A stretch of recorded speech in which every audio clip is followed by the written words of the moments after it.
আমারে বাঁচাও।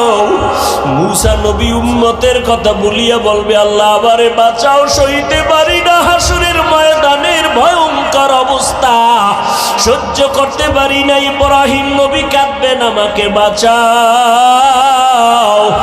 মূসা নবী, ইব্রাহিম নবী, ঈসা নবী, আদম নবী কাঁদবেন, আল্লাহ আমাকে বাঁচাও। আমার আম্মা জান বলে, নবী তখন আপনি হাসরের ময়দানে কি করবেন?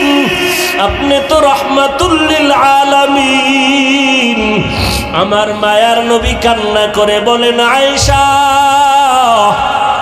ওই সময় আমি উম্মতের ভুলে যাব না রে আয়েশা। আমি তখন আমাকে বাঁচানোর চিন্তা করব না, আমি তাৎক্ষণিকভাবে আমি মাকামে মাহমুদে মাওলার দরবারে সিজদায় পড়ে যাব আর কান্না করে বলবো, আল্লাহ আমার উম্মতের বাঁচাও।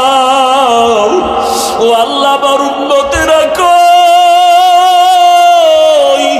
আমার একটা উম্মতের যেন জাহান্নামে না যায়, জাহান্নাম থেকে বাঁচাও।